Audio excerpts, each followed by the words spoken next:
Hello mga kadads! Welcome again to my channel, Mark TV. At ito nga po, itong aircon nila. Meron siyang hangin dito. Then dito sa gitna, ayan, narinig yung mga kadads na nawawala siya. Then meron na naman. At yung pinaka-concern ni ma'am sa aircon niya, ito po, napakalakas ng tagas ng aircon niya dito sa pader. So, saan ba nanggagaling ito? Ano ba yung dapat gawin pag mga ganito? May pag-asa pa ba ang aircon ni ma'am?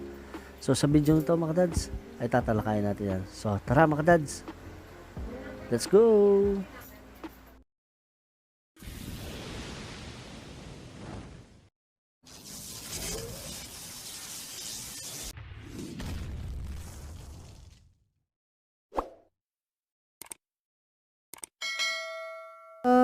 At nandito na nga tayo sa taas ng bubong mga kadads. At ito na nga po, umuulan po. So shoutout sa mga nagtatrabaho dyan ng mga kadads kahit umuulan. Umaraw man umuulan, saludo ako sa inyo.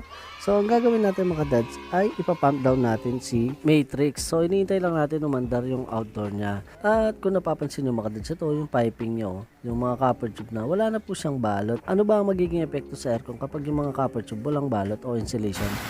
Umaraw man o umulan.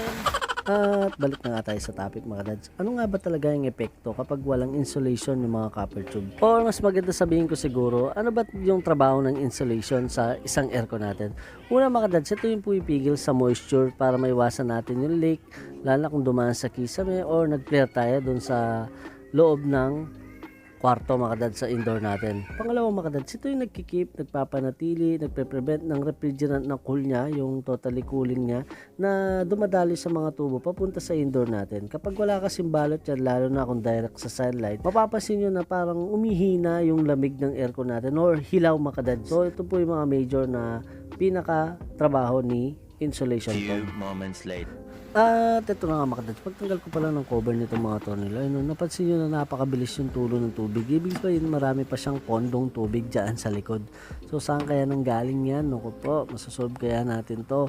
Sana po ay subaybayin nyo itong video to para magkaroon po kayo ng idea kung bakit nagkakaroon ng water leak yung aircon nyo mga kadads. So, ayun na mga dads, tatagal na ng tornilyo. Let's go!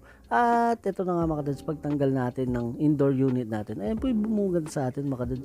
So meron palang tapal yung ano niya mga dads, so yung pader niya. So dyan ba nanggagaling yung tubig sa pader mismo? O meron pa bang ibang dahilan kung bakit nagkakaroon ng water leak yung aircon ni mama? Ayun, umaagos yung tubig mga dads. So parang dyan na yata talaga galing. Kailangan na natin ito samentoin. Ayun, no, napondo na yung tubig dito sa taas. Ayan, sandali, akit lang ako.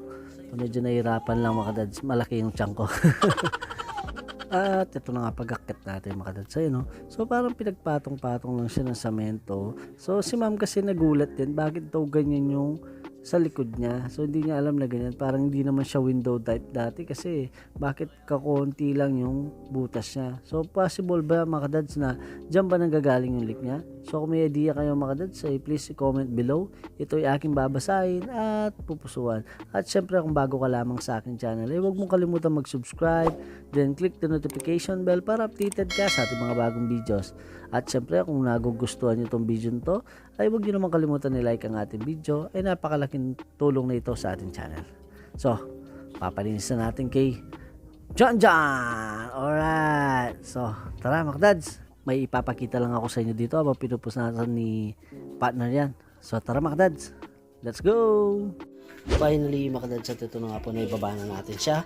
So ano ba yung dahilan kung bakit tumutulo siya sa tubig? Tumutulo siya sa wall. Ito na po yung sinasabi ko na back drain. Yan. So ganyan na po ba karumi yung aircon nyo? Tumutulo na rin sa wall katulad nito. Kapag ganyan na mga dads, ang gawin nyo, ipa-pull down nyo po. Sigurado tanggal yung tulo. Este ng dumi o naglilik sa likod. Lagyan natin flash. Ayun. So kaya po umahapo yung tubig. Ayan. Umahapo dyan. Ayan. Ayan. Ayan. Ito po. Ayan. Ganyan po yung aircon nyo. Papalit na. Opo. Di po masyadong madumi. Naglilimahid lang. Opo, ayan. Ayan. Ibig sabihin sa 4 years po, hindi pa po siya nabababa ng ganyan. Kahit tinanong ko po kung ilang taon na. Ayan, opo. ngayon po alam niyo na saan nanggagaling yung tubig. Oo. Ito po kasi yung tinatawag nilang back drain. Pag nabara yan, yun. Kaya pag sabi ko sa wall yung tulo, Pag nabarahan, parang Apo, umaangat yung tubig. po. Oo. Dito po yung daan ng tubig. Diyos ko, kadiri naman pala. nilinisin pa po natin. Baka hindi na kasi umandar man pag nalinis eh. Baka kailangan lang talaga ng linis. Sige ma'am, umpisa na po namin. Okay po.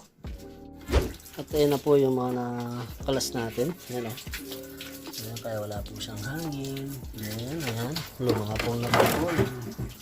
Drain niya. Si back coil. Ayan. Tapos dito. Ayan. Medyo natapon na ng konti. Ayan. Tapos ito, yung pinakataas niya. Na coil. Marami na rin po. Sa loob naman, medyo okay pa siya. Pero kung papasin mo, tapat mo doon sa may liwanag, ano, konti, barado siya. So, umpisa na natin. Let's go! Let's go! At barado na rin pala tong drain pan niya. Ayun, napakadumi niya na muna. So yung pinakadaanan ng ano niya, drain hose, ayun, medyo pabara na lang, konti na lang yung butas. Malapit na lang, tutulo na rin siya sa harap mga dads. So tara mga dads, linis time na. At ito na nga mga dads, at uli na po to. Ito na po yung spray natin, yung evaporator niya. Ayan, yung iba kasi mga dads di na natin napakita. Medyo paulan-ulan kasi kaya medyo binibilisan natin, baka abutin tayo ng bagyo. Ayan, so pero totoo may bagyo. Ayan. So ayan mga dads, pansinin nyo, kahit malapit yung pag-spray ko, hindi po nayuyupi yung mga cooling pin niya. Basta diretso lang po yung pag-i-spray niya at tiyak matatanggal yung dumi mga dads.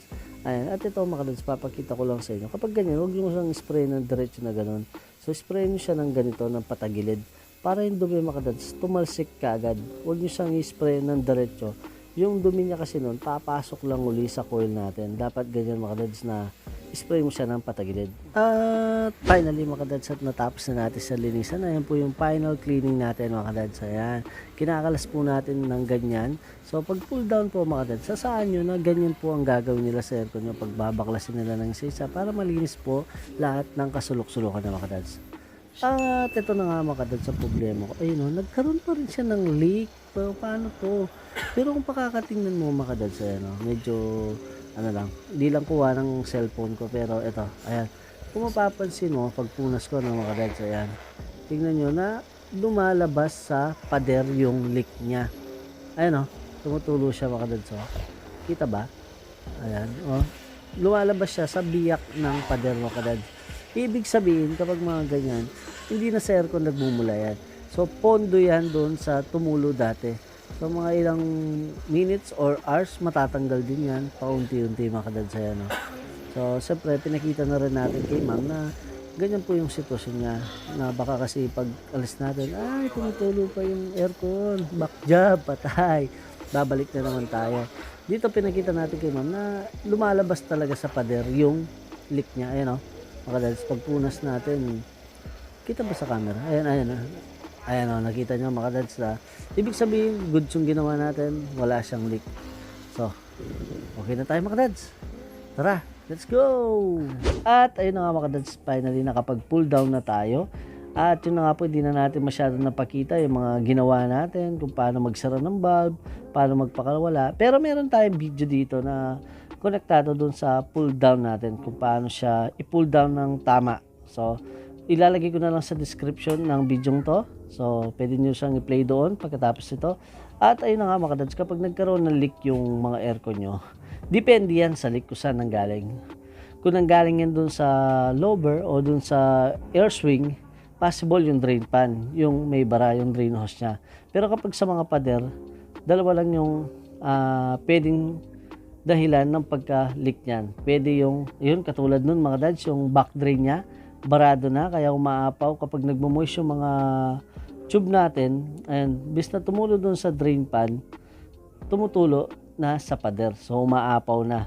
Pangalawa, pwede yung insulation. Kung nag-piping sila dun sa loob o dun sa loob ng indoor natin, dun sila nagdugtong ng flare natin o dun sila nag-flare nut. Ayan. So mga kadad, sana may natutunan kayo sa video to.